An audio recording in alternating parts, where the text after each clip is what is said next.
ಎಲ್ಲಾ ಹಾನಿಯಿಂದ ಕೂದಲನ್ನು ರಕ್ಷಿಸುತ್ತೆ. ಬರೀ Amrut noni reach root premium hair oil.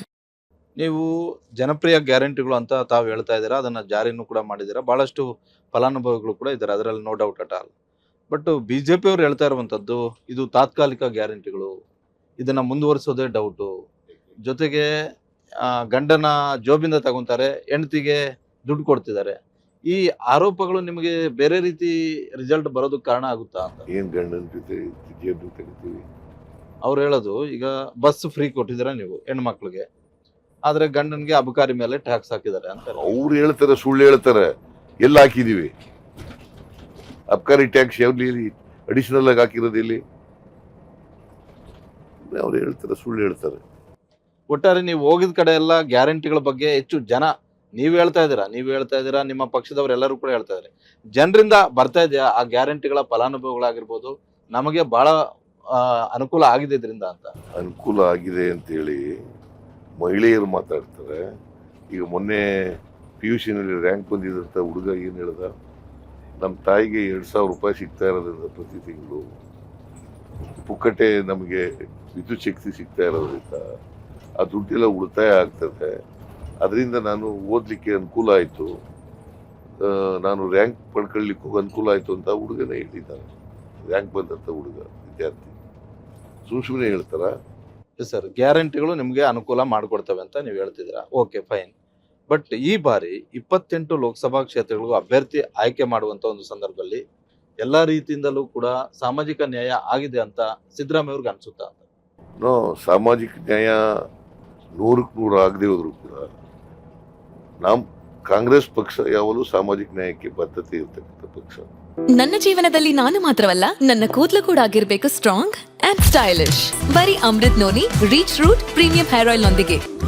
Reach root premium hair oil. ನಾವು ಈಗ 6 ಜನ ಹೆಣ್ಮಕ್ಳಿಗೆ ಟಿಕೆಟ್ ಕೊಟ್ಟಿದ್ದೀವಿ. ಬಿಜೆಪಿ ಅವರು ಎಷ್ಟು ಕೊಟ್ಟಿದ್ದಾರೆ? ನಮ್ಮಷ್ಟು ಕೊಟ್ಟೇ ಇಲ್ಲ. ಬ್ಯಾಕ್ವರ್ಡ್ ಕ್ಲಾಸ್ ನಲ್ಲಿ ಒಂದೇ ಒಂದು ಅವನು ಪೂಜಾರಿ ಅವನಿಗೊಬ್ಬನು ಕೊಟ್ಟಿದ್ದಾರೆ, ಉಡುಪಿ ಚಿಕ್ಕಮಗಳೂರು. ಅದಾದ್ಮೇಲೆ ಬೆಂಗಳೂರು ಸೆಂಟ್ರಲ್ ನಲ್ಲಿ ಸಿಟ್ಟಿಂಗ್ MP ಯಾರವನು PC ಮೋಹನ್. ಅವೆರಡು ಬಿಟ್ರೆ ಯಾರು ಕೊಟ್ಟಿದ್ದಾರೆ? ಅವರು ಮುಸ್ಲಿಮರು ಕೊಟ್ಟಿಲ್ಲ, ಕ್ರಿಶ್ಚಿಯನ್ ಕೊಟ್ಟಿಲ್ಲ, ಅದರ್ ಬ್ಯಾಕ್ವರ್ಡ್ ಕೊಟ್ಟಿಲ್ಲ, ಕುರುಬಾ ಕಮ್ಯುನಿಟಿಗೆ ಒಂದು ಸೀಟ್ ಕೊಟ್ಟಿಲ್ಲ. ಮತ್ತೆ ಇಲ್ಲಿ ಸಾಮಾಜಿಕ ನ್ಯಾಯ ಮಾಡಿದ್ದಾರೆ ಅವರು. ನಾವು 2 ಕುರುಬರು ಕೊಟ್ಟಿದ್ದೀವಿ, 2 ಈಡಿಗರಿಗೆ ಕೊಟ್ಟಿದ್ದೀವಿ, 1 ಬಲಿಜ ಜಾತಿ ಕೊಟ್ಟಿದ್ದೀವಿ, 6 ಜನ ಹೆಣ್ಮಕ್ಳು ಕೊಟ್ಟಿದ್ದೀವಿ, 5 ಶೆಡ್ಯೂಲ್ ಕಾಸ್ಟ್ನವರು ಕೊಟ್ಟಿದ್ದೀವಿ, 2 ನಿಮಗೆ 2 ರಿಸರ್ವ್ ಕಾನ್ಸ್ಟಿಟ್ಯೂನ್ಸೀಸ್ ಶೆಡ್ಯೂಲ್ ಟ್ರೈಬ್ನವ್ರಿಗಿದ್ರೆ ಇನ್ನೂ 1 ಕೊಟ್ಟಿದ್ದೀವಿ ಜನರಲ್ ಕಾನ್ಸ್ಟಿಟ್ಯೂನ್ಸಿನಲ್ಲಿ. ಸತೀಶ್ ಜಾರಕಿಹೊಳಿ ಡಾಕ್ಟರ್ಗೆ ಕೊಟ್ಟಿದ್ದೀವಿ, ಚಿಕ್ಕೋಡಿ. ಸೊ ನಾವು ಸಾಧ್ಯವಾದ ಮಟ್ಟಿಗೆ ಸಾಮಾಜಿಕ ನ್ಯಾಯ ಮಾಡಿದ್ದೀವಿ. ಅವ್ರು ಏನ್ ಮಾಡಿದ್ದಾರೆ? ಹಾಗಾದ್ರೆ ಬಿಜೆಪಿಯಲ್ಲಿ ಟಿಕೆಟ್ ಹಂಚಿಕೆ ವಿಚಾರ ಆಗ್ತಾ ಇರುವಂತ ಒಂದು ಗೊಂದಲಗಳು ನಿಮಗೆ ಈ ಬಾರಿ ಚುನಾವಣೆಯಲ್ಲಿ ಲಾಭ ತರ್ತಾವ? ಅವರಲ್ಲಿ ಬಹಳ ಜನ ಟಿಕೆಟ್ ಹಂಚಿಕೆಯಲ್ಲಿ ಗೊಂದಲಗಳಾಗಿದ್ದಾರೆ, ಬಹಳ ಜನ ರೆಬಲ್ ಕೂಡ ಆಗಿದ್ದಾರೆ, ಮತ್ತೆ ಬಹಳ ಜನ ತಟಸ್ಥರಾಗಿದ್ದಾರೆ, ಬಹಳ ಜನ ಆಂತರಿಕವಾಗಿ ಅವ್ರಿಗೆ ವಿರುದ್ಧವಾಗಿ ಕೆಲಸ ಮಾಡ್ತಾರೆ. ಸೊ ಇದೆಲ್ಲ ಆಗಿರೋದ್ರಿಂದ ನಮಗೆ ಅನುಕೂಲ ಆಗ್ತದೆ ಅಂತಕ್ಕಂಥದ್ದು. ನಾವು ಯಾವಾಗಲೂ ನೆಗೆಟಿವ್ ಮೇಲೆ, ನೆಗೆಟಿವ್ ಆಸ್ಪೆಕ್ಟ್ ಮೇಲೆ ಡಿಪೆಂಡ್ ಆಗಿರೋದಿಲ್ಲ. ಬಟ್ ಆದರೆ ಅನಿವಾರ್ಯವಾಗಿ ಅವು ಆಗಿದ್ದಾವೆ ಈಗ.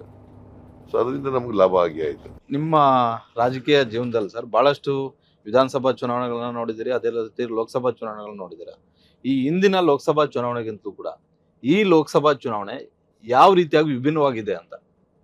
ವಿಭಿನ್ನ ಅಂತಂದ್ರೆ ಅವರು ಸೋಲ್ತೀವಿ ಅನ್ನೋ ಕಾರಣಕ್ಕೋಸ್ಕರನೇ ಅಲಯನ್ಸ್ ಮಾಡ್ಕೊಂಡಿದ್ರು. ಸೋಲ್ತೀವಿ ಅಂತ ಭಯ ಇಲ್ಲಿ ಹೋಗಿದ್ರೆ ಅಲಯನ್ಸ್ ಯಾಕೆ ಮಾಡ್ಕೊತಿದ್ರು?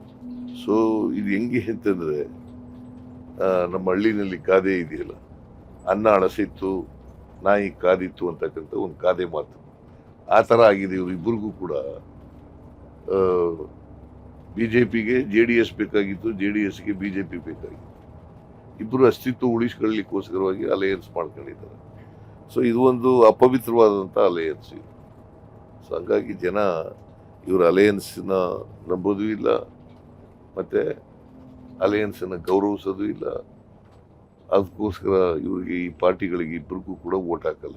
ಬಟ್ ದೇವೇಗೌಡರು ಕುಮಾರಸ್ವಾಮಿ ಅವರು ಹೇಳೋದು ಸಿದ್ದರಾಮಯ್ಯ ಮತ್ತೆ ಡಿ ಕೆ ಶಿವಕುಮಾರ್ ಅವರ ಗರ್ವಭಂಗ ಮಾಡೋದಕ್ಕೆ ನಾವು ಈ ಮೈತ್ರಿ ಮಾಡ್ಕೊಂಡಿದೀವಿ, ಈ ಚುನಾವಣೆ ಮೂಲಕ ಅವ್ರಿಗೆ ಉತ್ತರ ಕೊಡ್ತೀವಿ ಅಂತ. ನನ್ನ ಪ್ರಕಾರ JDSನವ್ರು ಇದಾರಲ್ಲ, 3 ಕಡೆ 3 ಟಿಕೆಟ್ ತಗೊಂಡಿದ್ದಾರೆ. ಸೊ 4ರಲ್ಲಿ ಒಂದು ಮಂಜುನಾಥ್ ಒಂದು ಸೇರಿಸ್ಕೊಂಡ್ರೆ 4, 3ರಲ್ಲಿ ಒಂದೇ ಕುಟುಂಬದವರು. ಮಂಜುನಾಥ ದೇವೇಗೌಡರಳಿಯ, ಮಂಡ್ಯದಲ್ಲಿ ಕುಮಾರಸ್ವಾಮಿ ದೇವೇಗೌಡರ ಮಗ, ಹಾಸನದಲ್ಲಿ ದೇವೇಗೌಡರ ಮೊಮ್ಮಗ. ಅದು ಒಂದು ಕೋಲಾರ ರಿಸರ್ವ್ ಕಾನ್ಸ್ಟಿಟ್ಯೂನ್ಸಿ ಇಲ್ಲದೆ ಹೋಗಿದ್ರೆ ಅವ್ರ ಮನೆಯವರೇ ನಿಂತ್ಕೊತಿದ್ರು ಅಲ್ಲಿ. ಅದು ಇದು ಜನಗಳಿಗೆ ಗೊತ್ತಾಗಿದೆ. ಹಾಗಾಗಿ 4 ಕಡೆ ಸೋಲ್ತಾರೆ. ಅಂದ್ರೆ ಫ್ಯಾಮಿಲಿ ಪಾಲಿಟಿಕ್ಸ್ ನ ರಾಜ್ಯದ ಜನ ಒಪ್ಪಲ್ಲ ಅಂತ ನೀವು ಹೇಳ್ತೀರಾ? ಹೌದೌದು, ಒಪ್ಪಲ್ಲ. ಬಟ್ ಮತ್ತೆ ಏನ್ ಮಾಡಿದ್ದಾರೆ ಅಂತ ಒಪ್ಕೋತಾರೆ. ಕುಮಾರಸ್ವಾಮಿ 2 ಸಾರಿ ಚೀಫ್ ಮಿನಿಸ್ಟರ್ ಆಗಿದ್ರು, ದೇವೇಗೌಡ ಪ್ರೈಮ್ ಮಿನಿಸ್ಟರ್ ಆಗಿದ್ರು, ಚೀಫ್ ಮಿನಿಸ್ಟರ್ ಆಗಿದ್ರು, ಇರಿಗೇಷನ್ PWD ಮಿನಿಸ್ಟರ್ ಆಗಿದ್ರು, ರೇವಣ್ಣ ಅನೇಕ ಸಾರಿ ಮಂತ್ರಿ ಆಗಿದ್ರು. ಏನ್ ಮಾಡಿದ್ದಾರೆ? ಈಗ ಹಾಸನದಲ್ಲೇ ಏನ್ ಮಾಡಿದ್ದಾರೆ ಜನ ಹೇಳ್ಬೇಕಲ್ಲ. ಈಗ ಚನ್ನರಾಯಪಟ್ಟಣದಲ್ಲಿ ಹೇಳ್ತಿದ್ರು, ನಾನು 5 ಇರಿಗೇಷನ್ ಪ್ರಾಜೆಕ್ಟ್ಗಳು ಮಾಡಿಕೊಟ್ಟೆ. ಅವ್ರು ಏನ್ ಮಾಡಿದ್ದಾರೆ? ಅವ್ರ ಹಾಲ್ ಅಂಡ್ ಡೈರಿಯಿಂದ ಹಿಡಿದು ಎಲ್ಲ ಕಾಲೇಜುಗಳ ಪಾಲಿಟೆಕ್ನಿಕ್ ಕಾಲೇಜಿಂದ ಹಿಡಿದು ಎಲ್ಲವೂ ನಾವೇ ಮಾಡಿದ್ದು ಅಂತ ಹೇಳ್ತಾರಲ್ಲ ಸರ್. ಮೆಡಿಕಲ್ ಕಾಲೇಜ್ ಕೊಟ್ಟವ್ರು ನಾನು, ಗೊತ್ತಾಯ್ತಾ? ಅವ್ರೇನು ಮಾಡಲಿಲ್ಲ. ಇಲ್ಲಿ ಕೆಲಸಗಳೆಲ್ಲ ಆಗಿರ್ತಕ್ಕಂಥದ್ದು ಜಾಸ್ತಿ ನಾವೇ ಮಾಡಿರ್ತಕ್ಕಂಥದ್ದು. ನಾನು ಏನೂ ಮಾಡಿಲ್ಲ ಅಂತ ಹೇಳಕ್ ಹೋಗಲ್ಲ, ಬಟ್ ಹಾಸನಕ್ಕೆ ಮಾಡಬೇಕಾದಷ್ಟು ಮಾಡಲಿಲ್ಲ. ಅನುಕ್ಷಣದ ಸುದ್ದಿಗಳಿಗಾಗಿ ವಿಸ್ತಾರ ನ್ಯೂಸ್ ಯೂಟ್ಯೂಬ್ ಚಾನೆಲ್ ಸಬ್ಸ್ಕ್ರೈಬ್ ಮಾಡಿ. ಹೊಸ ಸುದ್ದಿಗಳ ನೋಟಿಫಿಕೇಶನ್ಗಾಗಿ ಬೆಲ್ ಐಕಾನ್ ಕ್ಲಿಕ್ ಮಾಡಿ. ಲೇಟೆಸ್ಟ್ ಅಪ್ಡೇಟ್ಸ್ಗಾಗಿ www.vistaranews.com ವೆಬ್ಸೈಟ್ಗೆ ವಿಸಿಟ್ ಮಾಡಿ. ಅಂಗೈಯಲ್ಲೇ ಜಗತ್ತಿನ ಸುದ್ದಿ ತಿಳಿಯಲು ವಿಸ್ತಾರ ನ್ಯೂಸ್ ಕನ್ನಡ ಆಪ್ ಡೌನ್ಲೋಡ್ ಮಾಡಿ.